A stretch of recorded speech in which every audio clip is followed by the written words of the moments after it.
The gentleman on your phone, double check and tell me if I'm right. You have a an essay that should be entitled Marocha Yud Gimel Baal Shemochal Al Kinuyov. You have such a thing? Okay. So I'd like to give an introduction that does not appear in the pages you have, and then we'll get to the pages. The Torah in the Parsha of Sotah speaks about kinui, but it doesn't really tell you exactly what kinui is all about. Chazal say it's miloshen kina, and he has a chashad, he's suspicious of his wife having another relationship. And it seems that there are two approaches to what this kinui is all about. And the language of the kinui is al tisasri im ploni. That's your classic formula for kinui. And the word seser means to go into a private, secluded area, which would be called in halachic terms yichud. And we know that there's an iser yichud. In effect, what he's doing is, it would seem, at the surface of it, he's just repeating the iser yichud. He's saying, don't have yichud, but he mentions a name. Now, the Gemara on Daf Hey, and we're going to try to connect that with Daf Chaf Hey, in the name of Abaye, says that if he says to her, Al tidabri imploni, don't speak to so-and-so, and then she goes into a secluded area with him, that ploni, she's not asura al bailam.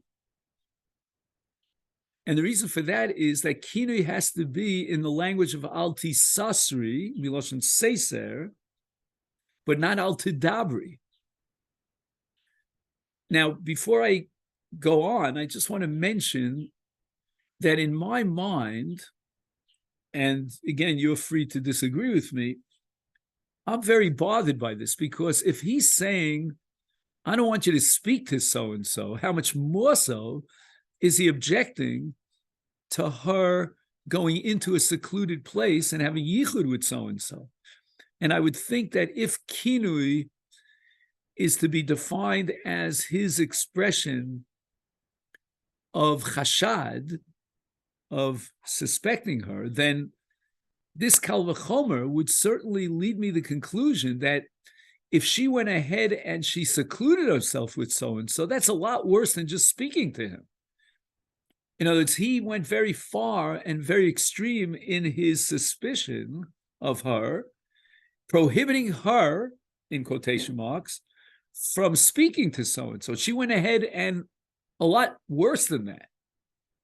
So I just want to throw that out as a question, because if I assume, and I'm going to try to prove that this seems to have been the accepted definition of kinui, that kinui is his chashad, he's just formulating and expressing his chashad that he doesn't want her.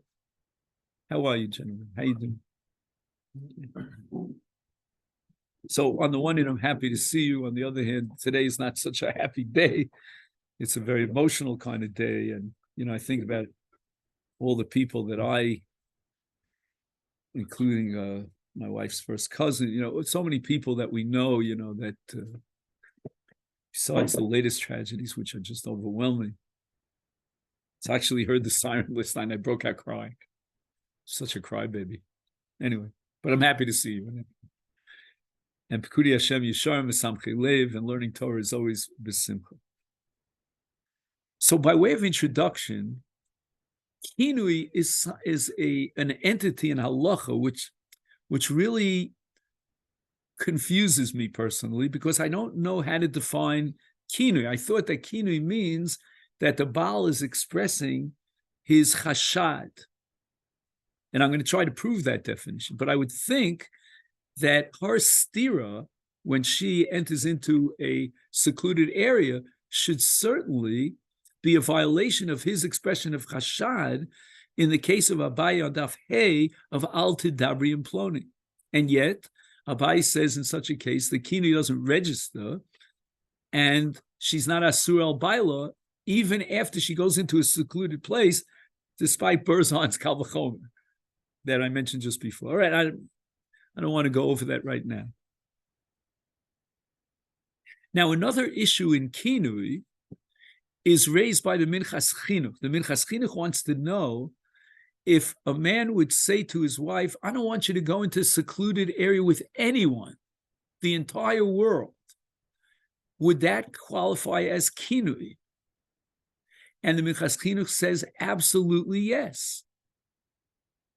That is kinui, because he doesn't have to mention any specific name and identify anyone, but listen to the Meiri's language. Now, again, it's a very strange thing that I'm presenting to you. The Meiri was many, many centuries before the Minchas Chinuch, but the Minchas Chinuch was unaware of the Meiri. No one was really aware of the Meiri till around the Holocaust time. And the Meiri writes that Efshal lekane mikama anoshim ke'echad, you could be makani her vis-a-vis many different people. Ach, however, hakinui moil rak, he says, only im mazkir es shmosehem. He has to mention their names. Ach im omar bi ofen kloli altisteri im shum adam, eino nechshav klal lekinui. So just to summarize, we have here, again, I'm laughing at the language that I'm about to use, a machlokes between the Meiri and the Minchas Chinuch. I mean, again, that's like very strange, but that's what it comes out. Whereas the Minchas Chinuch recognizes the validity of a general kinui that includes the entire world, al tisosri im eze adam sheba'olam, and that's a valid kinui. The Meiri seems to say, no, you have to have a specific kinui. It was a chiddush in the Meiri's eyes that you could have a kinui on more than one person, but only if you mention them by name. Don't go into a makom seisa with Ruvain, with Shimon, with Levi, but the Meiri explicitly disqualifies a general kinui that includes the entire world. Does it matter the minchas kind of if it's Rosh Hashanah, she or if could you say call Adam? In other words, like according to Meiri? I'm saying according to Minchas. According to Minchas. Is there a difference between saying any single man who comes into a place with you on the one hand versus saying because any man means any man in the world. Okay. Yeah. But I mean, again, when I contemplate this machlokes, I begin to feel, I don't know if you sense it together with me, Shalom Aleichem, that kinui is more than what meets the eye. That kinui is some sort of a halachic concept that is not just simply, the Baal expressing the fact that she hasn't been behaving properly. She's been behaving in a very suspicious way, the way she's, pardon the expression, hanging around with other men. And yet, we're not sure that that's enough. If that would be enough, then we have our Kal V'chomer. Abai says Al Tidabri and Ploni does not qualify as a kinui, even though we have our Kal V'chomer, how much more so if she violates his will and his suspicion by going into a private place with Ploni, and yet that's not kinui, says Abai. She's not Asur al Baila, even after she goes privately into it.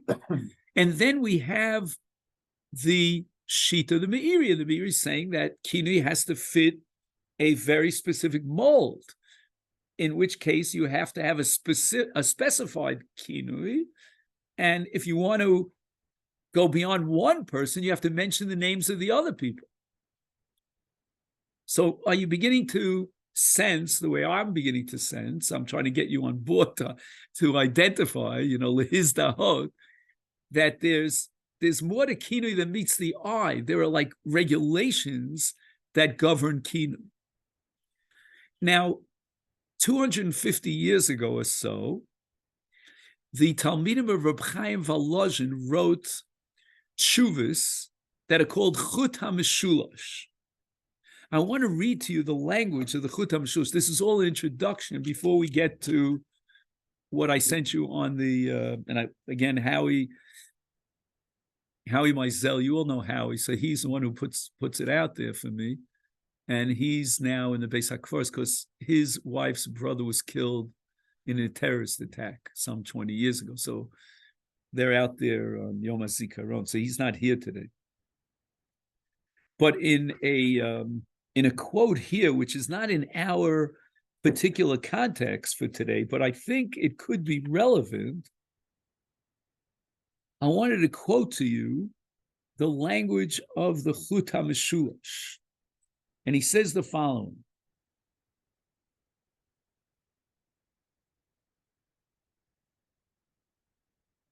He says, Lo yitochen shakinui heino rak hoda leisha shekayam iser biyichud. What happens if a man, so to speak, gives a shir to his wife and he teaches her the law of yichud? And he says, you're prohibited from yichud. And according to, the Sefer Minchas Chinuch, that could be a relevant question. Do you follow my point? Because the Minchas Chinuch allows for a yichud that's so general, it doesn't mention anyone's name. So maybe if he says, listen, don't go into yichud, He says, no. That's not kinui.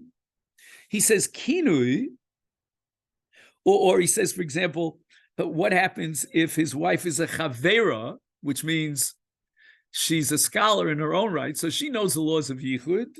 So he didn't tell me that because he notifies her that there's an Isa yichud and she's not allowed to seclude herself with another man, that's going to be kinui? He says, no, that's not kinui. So what is kinui?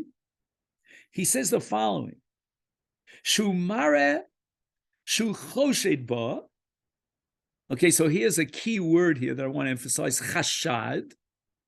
You see, once a husband suspects his wife, that itself, according to the Chut HaMeshulash, is the first step in the process of lesser osal baila. Right? We have kinui stira, but even before kinui, what came before kinui? Says the Chut HaMeshulash. Chashad. He wasn't just giving a shir and notifying his wife of the dinim and the laws of yichud. That's not. But then that's a problem on the Minchas Chinuch then, because if you're saying chashad, you can't say that you have chashad on every man in the world, right? But you could possibly say that there was some. Your wife doesn't know every man in the world, right? But you could say that there was some unusual behavior that he was responding to. He wasn't just giving a shir. Like, for example, there's a Gemara in Avodah Zarah that talks about a chotzer. And the Gemara tells a story that he was with his wife in the house and he told her, don't go out to the chotzer because there are no Jews in the chotzer, there's only goyim in the chotzer, and you might violate the Isa Yichud, because Isa Yichud applies even with goyim. So the Chut HaMeshulash quotes that Gemara and he says, that's not kinui. Just because he was notifying her, hey, at this particular moment, there's no one in the chotzer other than goyim. That's nice. He's being modia her about and warning her about the Isa Yichud, but it was not a result of what? What's the key word here? Chashad. And he says, how far did this chashad go?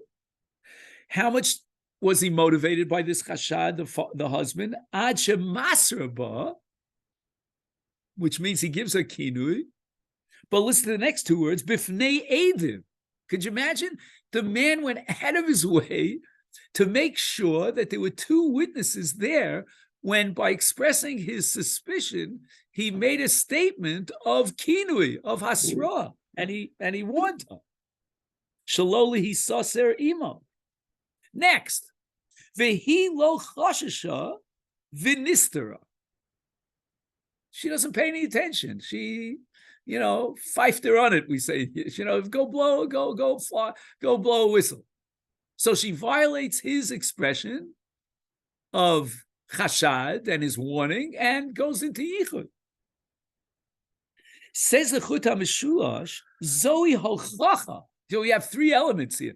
Element number one is his chashad that motivated him to be makan. And number two, the hasra itself, when he brings two witnesses for the hasra, that itself is fascinating. That kinui, according to our Pesach, requires two witnesses. That might be a machlokus in the Gemara where these nemon, be atzmo or not. But let's say we paskin that he needs two witnesses, and then the makav patish is that she violates this with stira. So we got chashad, we have the action or the declaration of kinui in front of what? Two eidim, and then we have stira.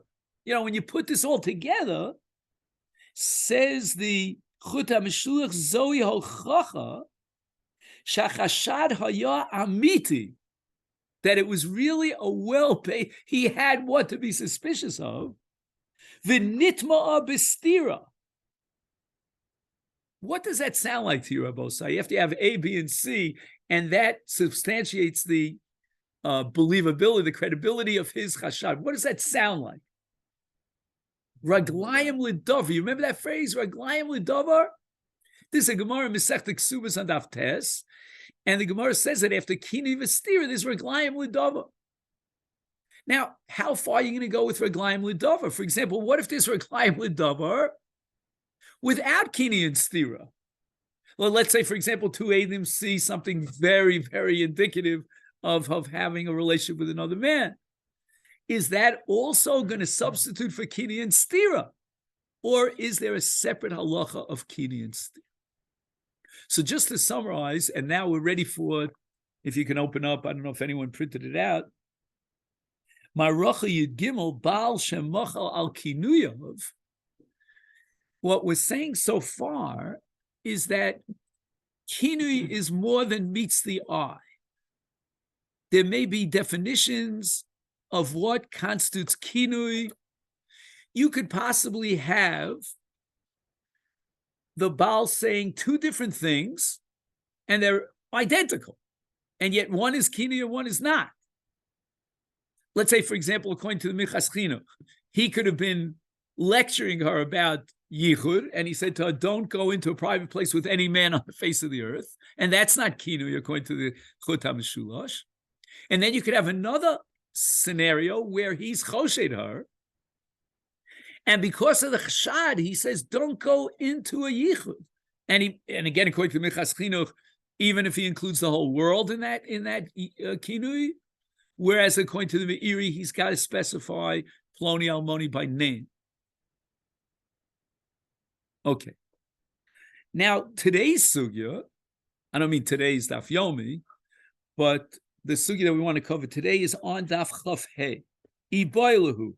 Baal shemochal al kinuyav machul o eno machul. So the Baal now wants to drop his kinui, and he wants to completely nullify it. Does he have the ability to nullify it? And l'chor, what the Gemara is vacillating about is once the kinui was done, it sets into motion an entire process. And after the kinui, there might be stira, and after the stira, there might be ashka. There's an Israel baila after kinui and stira. Or do we say no? Maybe kinui is a precondition, and it's got to be. See, again, we get back to the Chut HaMeshulach, I think, almost automatically, that the kinui has to come mitoch what? Chashad. And it could be that if that chashad led him to kinui at some point, again, you could give me all sorts of cynical reasons if you want to be cynical about it or facetious about it. But at some point he thought, you know what, maybe I examti. And he wants to drop the accusation and the suspicion.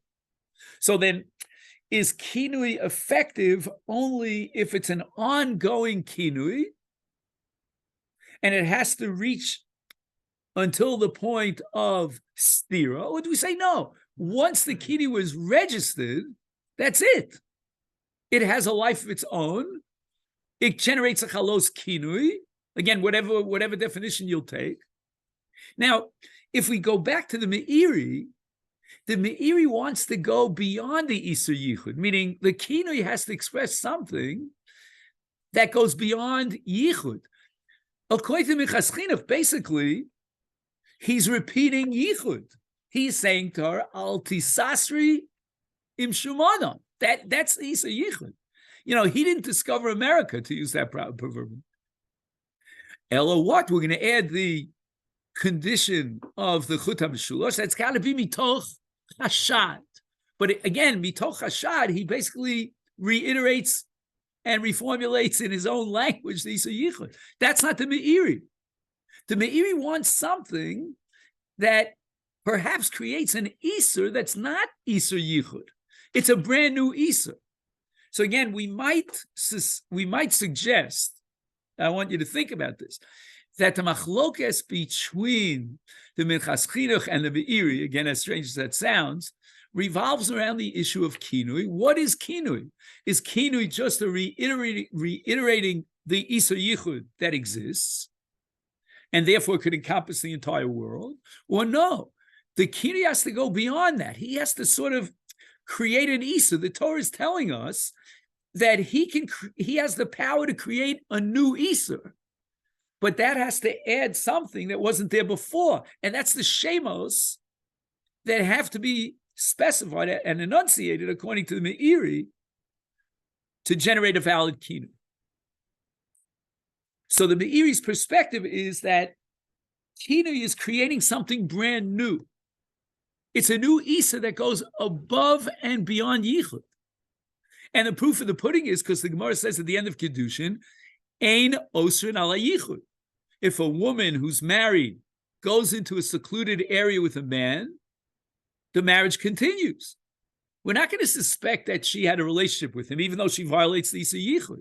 So the kinui would have to create a brand new Isur, argues the Meiri, vis-a-vis so-and-so, and it could be more than one person, but those who are specified.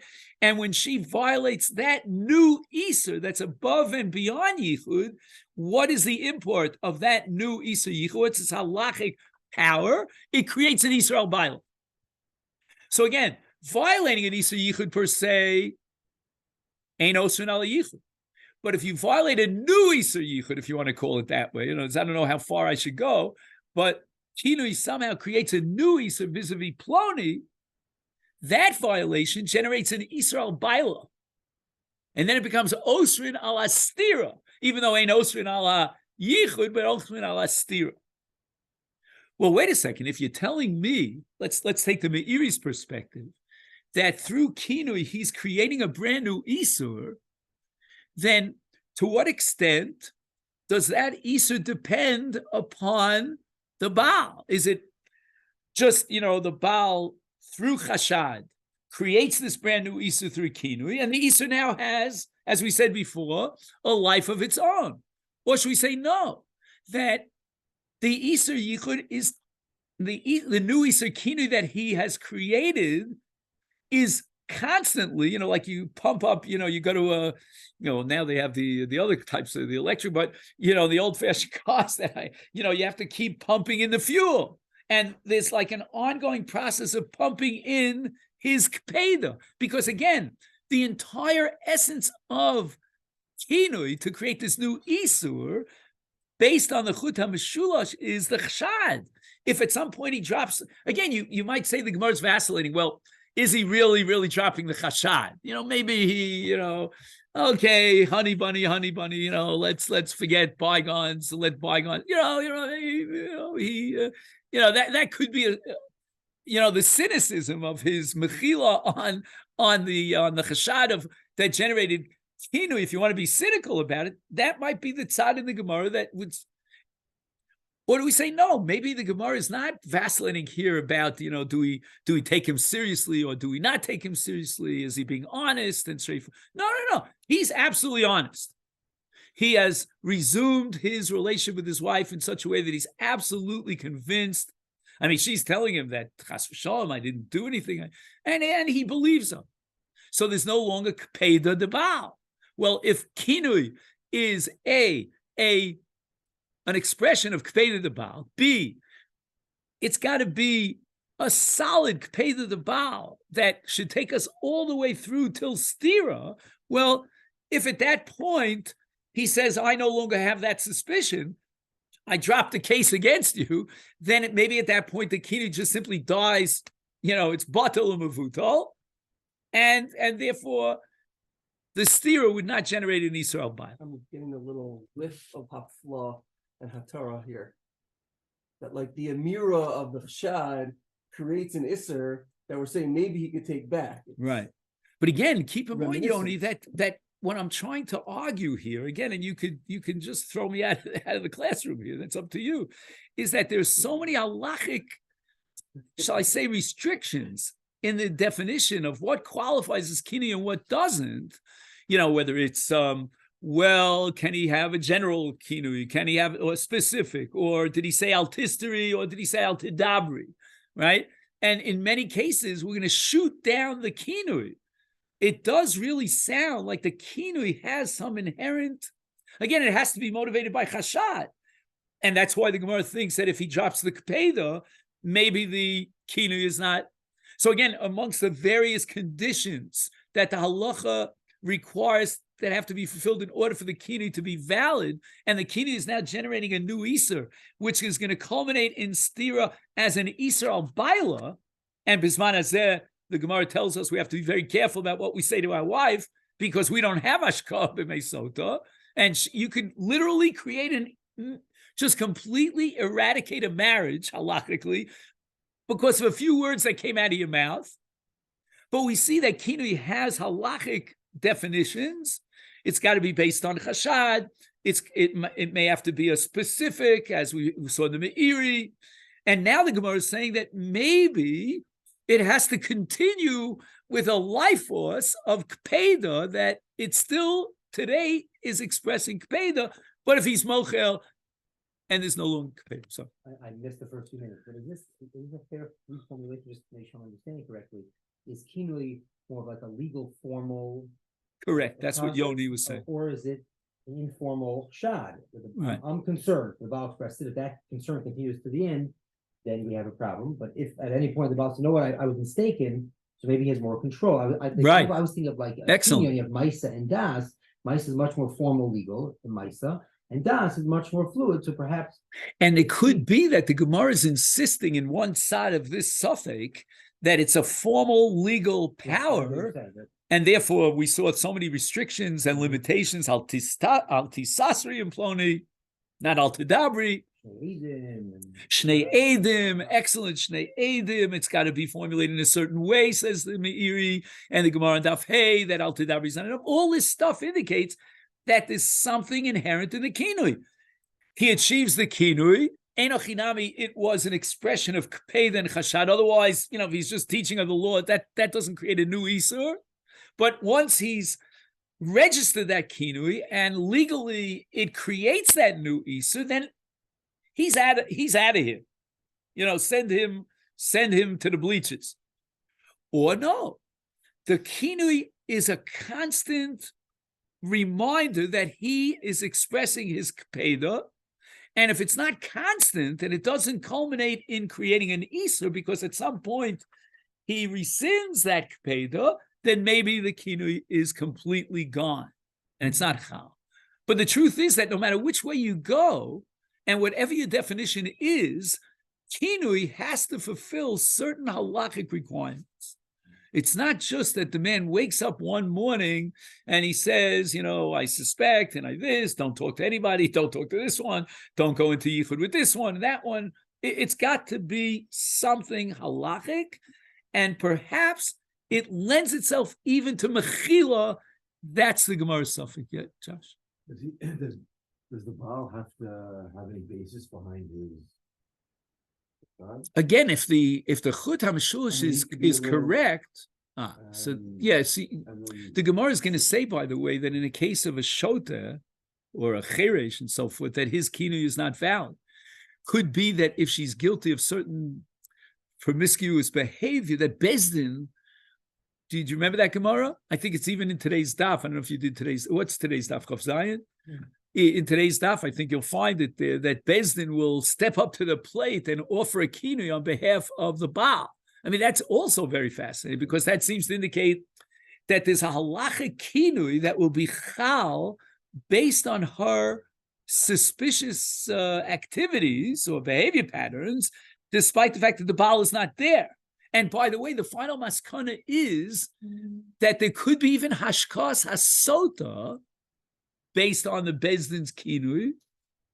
If, let's say, for example, he was chavush bebeis hasurim at the time that Bezdin offered the kinui, then he gets out of the beis hasurim and he could take her up to the harabayis, to the Kohen, then based on the kinui of Bezdin, she'll drink from the meimarim. But again, we're always operating with the mechanics that kinui is a chal Hashem. It's a legal procedure, and it will generate hashka if she's sosa. Doesn't have to be, but I'm not sure which way you're arguing, or which way. Like, we're trying to, on one hand, connect it to his chashad, on the other hand, trying to divorce it from his chashad. Meaning, let's say in the case where he gives a specific name or names, right? And then she has yichud with a different person that's not named. Right. It wouldn't be violated. So it means his chashad. Then it comes under the law of ein osrim el yichud. Right. But I'm saying in terms of being usher to the Baal. So the chashad has a basis. And I'm not sure we're trying to why we're trying to divorce. There's no question. Again, my nekudat hamotza here is the chut hamishulash. There's no kinui without chashad. But the question then in the Gemara is, okay, we have the chashad. Do we then set up kinui as independent? Or no, we always require that kinui has to continue its relationship and its interdependence on chashad. Right, but I'm saying why do we want to hold and say not? Meaning once the Baal is mochel, I mean his chashad goes away. Why do we want that kinui to stand? What's the tzad to say that his mechila is not valid? Right. Why would we be motivated to say that? Right, because the Torah says that at that moment of chashad, when he expressed his kinui, it already registers. At that moment, it generates a potential isur, which will be culminated and clinched with her stira. But already the kinui did whatever it has to do. Some of the Rishonim already invoke the principle of shavya nafshe chaticha disura. So, for example, if I look at this table and I say it's osur, or at the shchita and I say it's osur, the shchita was not a valid shchita, I can't change my mind afterwards. So sometimes the statement that expresses something registers in halacha, generates new chalosim, and you can't rescind. I mean, the whole thing is if she doesn't have that tefillah, it doesn't matter. If she doesn't, correct. If she doesn't, correct. She has to violate that isur that was generated and created by the king. Right. So from his chashad exists, and if she doesn't make a mistake, then great, they live a great happy life. But if she makes that right. mistake again, now I just want to. Right. Even according to the Sotah HaMeshulash, right.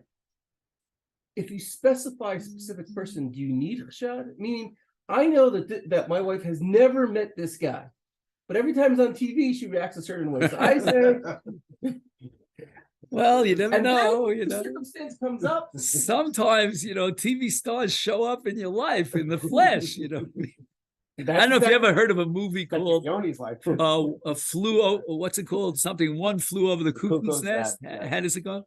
So I was in a place, I actually saw the guy. He's like 7 feet tall, has a very googie kind of face. I actually saw it. It was the only time in my life I came face to face with I don't know, I don't remember his name. Anyway, take a look for a moment on page Vav. Do you have page Vav, which is the second side of this essay? On the left side, and he quotes Rashi. Should I wait or just travel on? Should I wait till you find it, or you have it? Everybody have it? So again, we're on page Vav, which is the second side, and we're on the bottom left. So he quotes the Gemara on Chaf Hey, that the Gemara vacillates whether the Baal could be mochel on kinui, and he writes Utstade asofekev shekevan shebekinui de Baal tolerachmona in kain yuchal limchol. Right, everything that is generated here, the Yisrael Baal, is a result of the kinui of the Baal. So he's the Balabas, and therefore he could be mochel.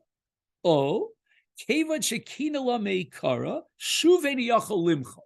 Very kind of general, he doesn't. I think we fleshed that out a little bit better. But here's the Rashi that I wanted to point out to you. Pirish Rashi, hasafek eno bein im machal kodem shenistera ubein im nistera v'nesra. Now I found this to be very, very sensational. I don't know. Maybe you'll agree with me. Bishlema before stira, I understand that the Baal could rescind and revoke his kinui, nicha. But after the stira is the clincher that generates the Yisrael Baila. And then we project a tashka. But even if we don't project a tashka for 1,000,001 possible reasons, but nevertheless, the stira generates an Isur. That's why Bisman said we have to be so careful. So now the Baal comes forward and he says he's mochel on his kinui. Rabbi say, what concept does that sound like? What famous word that we see over and over again? Lemafreya. It sounds like Lemafreya. That's a pella to me. After stira, she's asur al baila.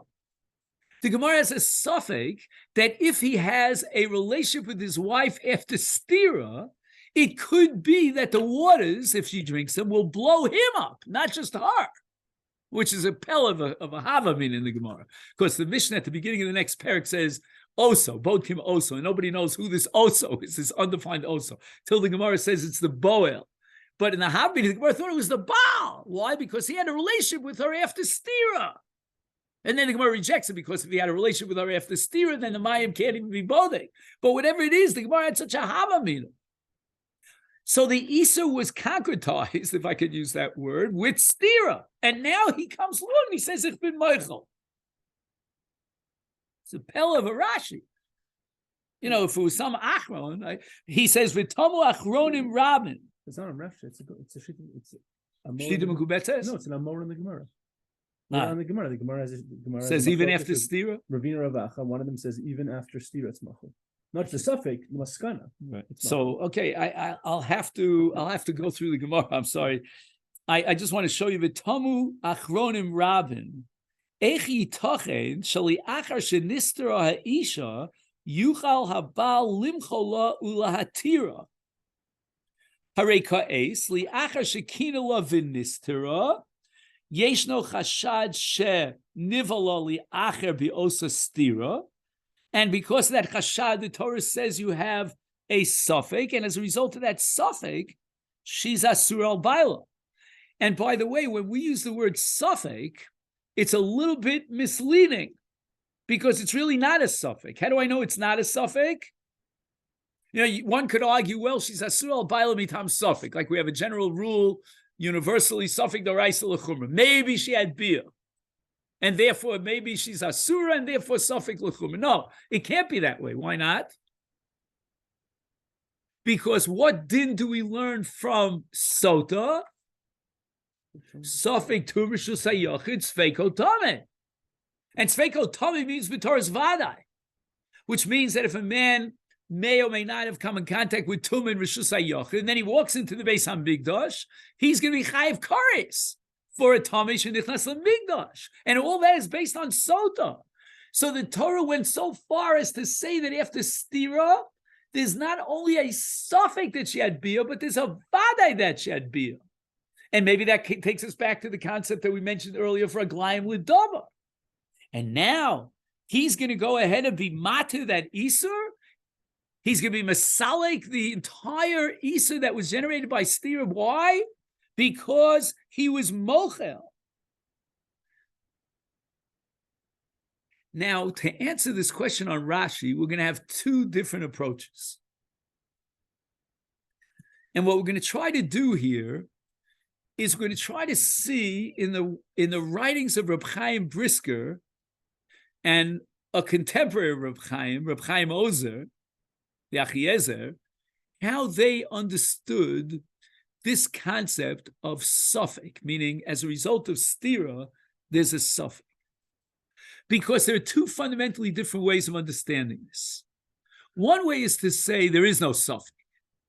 According to the laws of the Torah, ein osrin ala yichud, and the woman has a cheskes tara, and blah, blah, blah. We could give a whole list of reasons why there's no suffix. But the Torah established it as a suffix. The other way of learning it is no, there is a suffix. There was kinui, there was stira.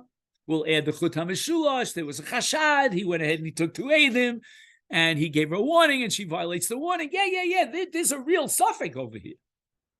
What the Torah might have done is elevated that suffix to the level of an isur. Do you follow me? So that's what he has over here on page Zion.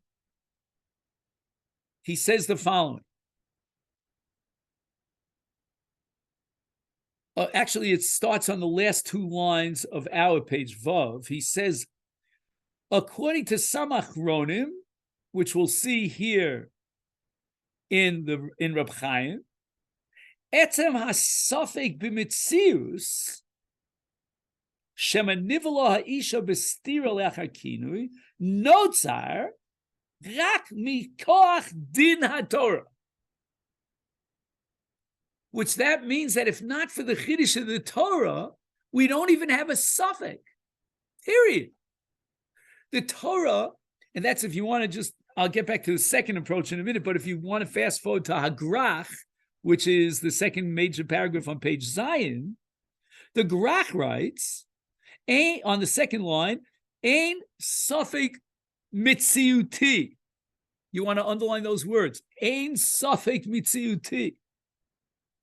In other words, the Torah itself is being machadish the suffix. And why? Because the Gemara says at the end of Kiddushin, Malkin al Yichud ve'en osrin al Yichud. So at the end of the day, she violated Isur Yichud. Okay, give a patch. But don't tell me she's Asur al Baila. There's no suffix. He says, Ein chashash amiti shema nivla isha kishenistra im Adam. In other words, amiti here means mitziuti. There's no real chashash that she had beer. The lo nechshedu Yisrael al arayos. Okay, she was soser, and we want to give her a patch on this and this. She really deserves to be punished for this. And what do you call it? Tarred and feathered, right? But don't tell me she's asur al baila. Elahu chidush haTorah. On a Doraisa level before the Chiddush of Sotah, ha'amidena al chazaka shlo nitma. A woman has a status of being shera. We're not going to upset that and assume maybe she had a beer with someone else based on Kini and Stira. That's Reb Chaim. Then what do you have? I mean, isn't that being a little? I don't want to say strongly disingenuous, but the whole point with Kinu and Stira is that you're exactly concerned about. But he says that that's what the Torah is machadish. The Torah is saying that if, it gets back to our definition of the formality of it. There's a formal kinui, and then she violates it with stira, and the combination thereof of kinui and stira in the Torah's eyes will overcome and overwhelm all the other halachas that lo nechshedu Yisrael al arayos, and she has a cheskes tara, and ein osrin al yichud. At the end of the day, all she did is violate. Forget about all that. There is no suffix b'mitzias. The Torah says that after Kini and Stira, there's a suffix. We'll see the nafkamina coming around the bend. And he says now that the Torah is machadish two chidushim. Number one, at level number one, he's saying it's a suffix. At level number two, the Torah even elevated to a vadai, such that now we can derive from suffix sotah to suffix to rishus hayachid. The Hosef Hagrach. Oh, now, wait a minute.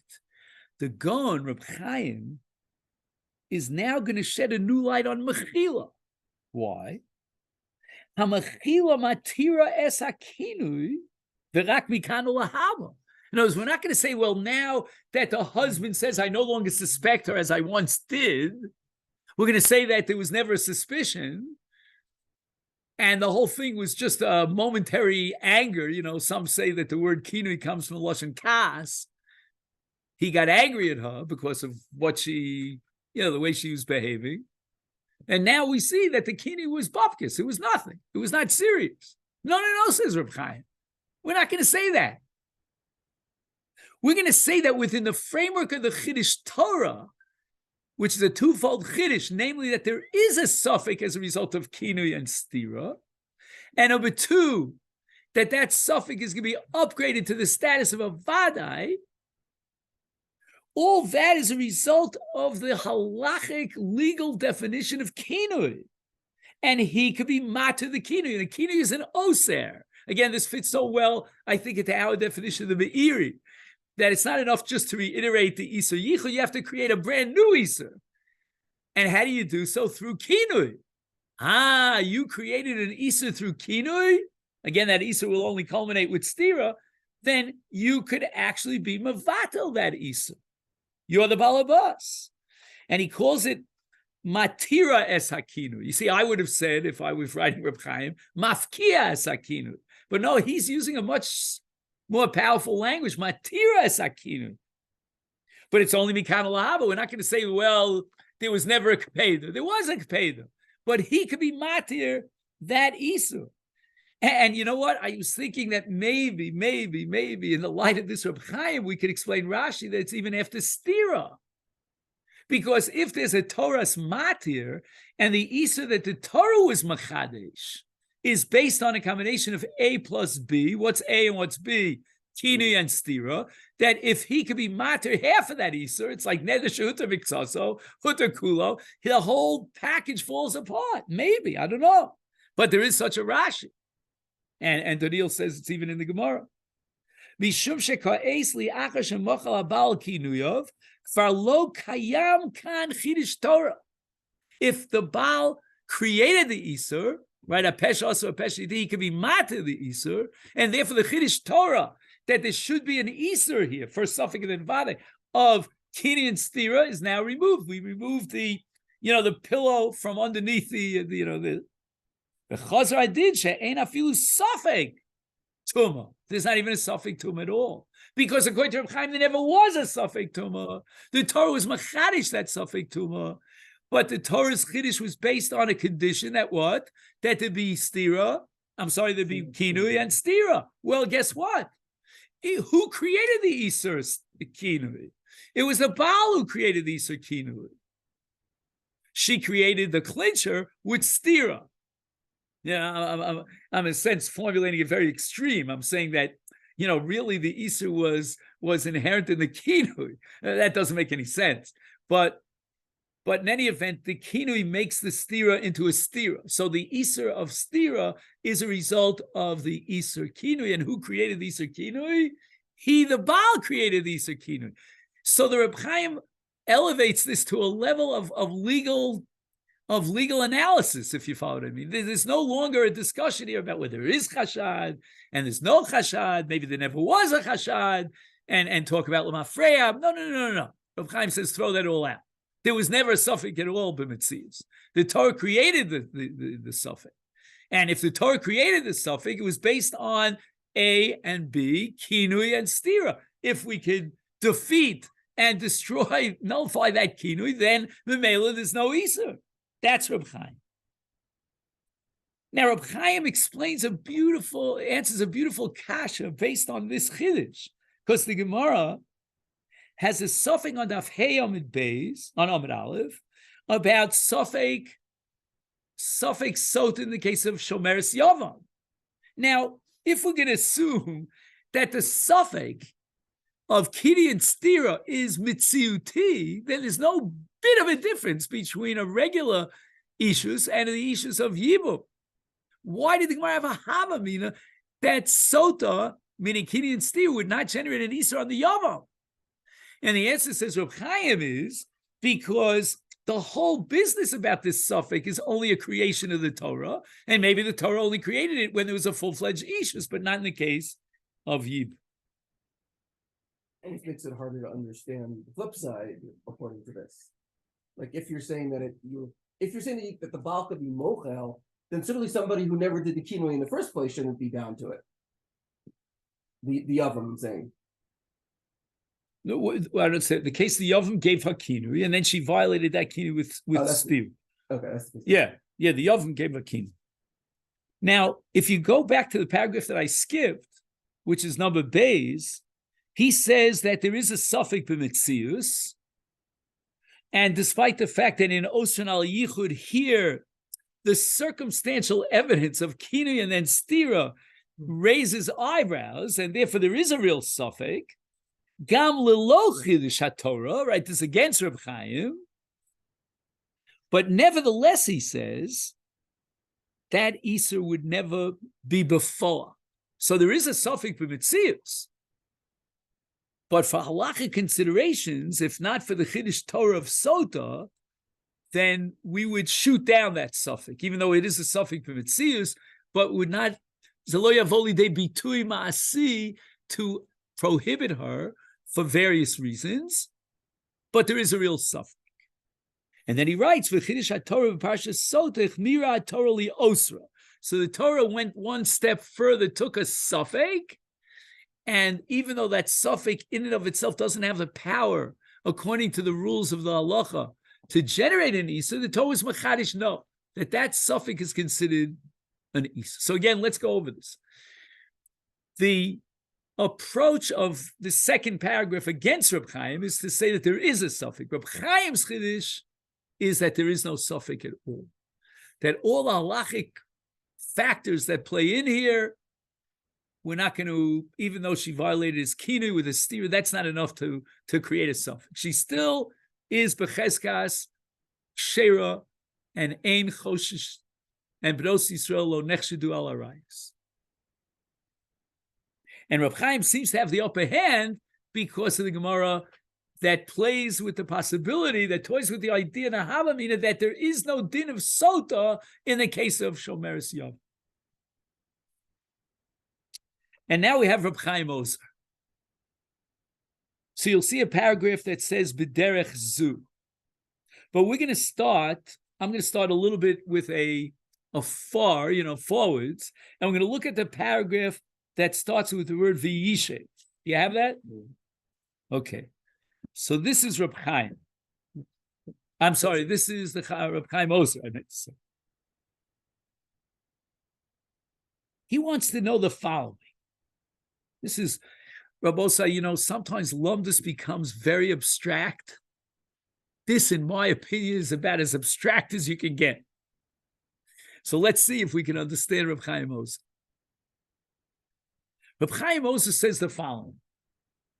We derive from Sotah to Safek Tum Rishus HaYochid that this Tuma B'Toras Vadai, that it's not just a suffix, right? Reb Chaim, he's going very much along the lines of Reb Chaim that the Torah had two chidushim. First level chidush was to create a suffix, and second level was to upgrade that suffix and consider it like a Vadai. So Reb Chaim also wants to understand, what does that mean it's considered like a Vadai? Is that a birur? The Torah says that under these circumstances, like for example, Kini and Stira, or in the case of Rishus HaYochid, we don't know if he came in contact with the Sheretz or whatever it is. The Torah says that in Rishus HaYochid, we have a birur that clarifies the suffix. The Vadai is a Vadai of birur. And therefore, if you ask me, in this tzad in Reb Chaim Ozer, did this woman have a relationship with that man? The answer is she did. And that's why it's Vada. Because the Torah was Machadish, it didn't birur. Honestly, I find this very difficult to comprehend. That the Torah has the power to say there's a birur, an absolute clarification of the suffix. She had birur. What? Or no? The second side is that the Torah is creating a new Isur, listen how abstract this is, a brand new Isur, which is called Sotah Levilah. And in the case of Tumah, it's a brand new Tumah. The Metzias of the Safek, without Birur, remains a Safek. But the Torah says, consider it like a Vade because we're creating a brand new Isur. There's a brand new category called Sotah. And we derive from Sotah, there's a brand new category of Tumah. What's the nafkamina? Remember I told you before that if a man has a Safek Tumah Shusayachid and then he goes into the Beis HaMikdash, we're going to beat him until he's black and blue, right? Says Reb Chaim Ozer, it depends. If it's a birur and the Torah is telling me that he is tamei, and the Torah is being machadish to me that he definitely had contact with the sheretz, beat him till he's black and blue. But if it's a brand new tumah, then there's no din of punishing him as if he had entered into the Beis HaMikdash. Why? B'tumah. Because with regard to the din of bias migdash b'tumah, we have specific categories of tumah. And for this, we have to go back to Masechet Nazir. Because in Masechet Nazir, we have tumah shad nazir megaleach olav, and then we have tumah she'ena megaleach olav, right? So, for example, if he becomes a zav, so then he's not megaleach. Only if he's a tummy mess, he's megaleach. So what happens if a person contracted tumah ziva, he was a zav, and he had 2 re'iyos and blah, blah, blah, and then he goes into the mikdash. He would not be chayav, because that's not a tumah shad nazir megaleach olav. Says Reb Chaim Ozer, that in a Safek Tumah of classic Tumah, which is a Nazir Megaleach Olav, we don't know if he had contact with a corpse or not. Reb Chaim says he's not Chai. The Torah says Kivadai. We saw it by Sotah. The answer is the Torah is creating a brand new category of Tumah. And if it's a brand new category of Tumah, then it's not included in the categories of Tumah for which he's Chai B'Bias Migdash. Look at it inside. I mean, you I know you're thinking Berzon just he's creating this whole thing just so that we should walk out here saying that he's a crazy nut, right? But take a look inside. The nafkamina, you have this right column at the bottom, right paragraph. V'safek tumah say yachid, v'safek noga b'mes, v'nichnas l'migdash. It was in Rosh Hashanah. He may have had contact with the Misa, maybe he went over the kever, and then he went into the Migdash. Shachiv al bias Migdash, who rak b'tnaim yuchadim kegon hatame b'tumas mes she'ein hanozim megalech olav. Oh, even in tumas mes you could have cases. For this we need a chazor Masechet Nazir. Eino chayov mishum bias Migdash. V'im kain v'hatalia. So again, he may have had contact in Rosh Hashanah with a mace in such a way that he's talking about tumas mes where Nazir is megaleach. She'im safek tumah. He's going back to the first side in his chakira. Im safek tumah shesayachid sfeiko tomim mishum shemachria haTorah ka'es shenaga b'mes. What does it mean machria? Give me another word for machria. Beirur. Yischayv al bias migdash. Sharei ka'es zoe tumas mes regila. Ach. Im, this is the second side in Reb Chaim Ozer's Akira, that there is no birur, but rather it's a brand new tumah. Zoe tumah chadasha, a new category of tumah, is ein hechrek sheyischayim. Like I don't know, he softens it down a little bit. Ein hechrek. I would have written it lo yischayim. He's implying that there's a sub chakira here, because even in the tumah chadasha, you could wonder whether the Tumah Chadasha has the status of the old Tumah and it's Tumah Shanozim Megalech. But he has a tzad to say that it's a brand new entity of Tumah. By Sotah, pretty mind-boggling, no? But by Sotah, if it's using that same logic, then you can't be mochal. If you say it's a birur that she definitely had. No, but it could be. How can he be mochal something that she definitely did once they're steering? Maybe if it's the old Tumah. Is that what you're saying? And it's based on birur. So then we have to say that the birur is conditional on the fact that there was a kini and stira. Meaning, again, in Hilchas birur without the Torah's chiddush, no suffix. The Torah is creating a suffix. And the Torah is going as far as to say is there's a bir on the suffix, an achra on the suffix. But all that is because the Torah was mechadish. And if the Torah is mechadish, you need A plus B in order to get to the point. So there's a whole structure of Sotah with all its nuances and conditions in order for the Torah to step up to the plate, be mechadish, that she has a suffix and that she's vad. If any of those conditions are missing, for example, if he could nip the kinui in the bud and completely matir that Isur kinui, and again, we come back to the original position that we started the Shia today with, that kinui generates a brand new Isur and it has its own halachas. So I'm also going to stop here, but I just want to give you, as I always do, shiurei bias. If you turn to the next page, which is page page Ches, you'll see Reb Shimon Shkop.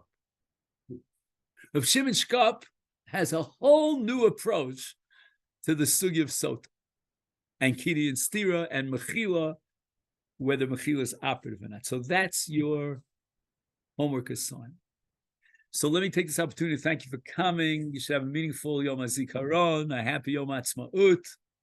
I don't know if you say Hal, you don't say Hal, I have my doubts about it. I'll just tell you a quick story. Rabbi Ovadia Yosef came to Yeshiva back in the Heights, and his opening line, he was going to give a shir on whether we say Hal with a bracha on Yom HaAtzmaut, and his opening line was, Dibarti im Hagaon Harav Soloveitchik Shlita.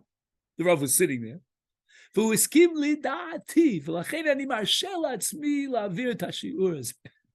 was interesting. I learned two things from this. Number one, I understood that, you can't be moral raw b'makom rabo, right? Saying that Rav Soloveitchik this, unless you get, his haskama. But I also understood something else, that Rav Ovadia Yosef really had a tremendous sense of kavod for Rav Soloveitchik.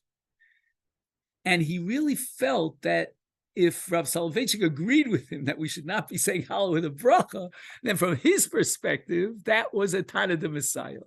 But whatever your minig is, we have to hope for the end of Yom HaZikaron. We want Yom HaTzmaut without Yom HaZikaron. Kei Yiratzon. Thank you so much.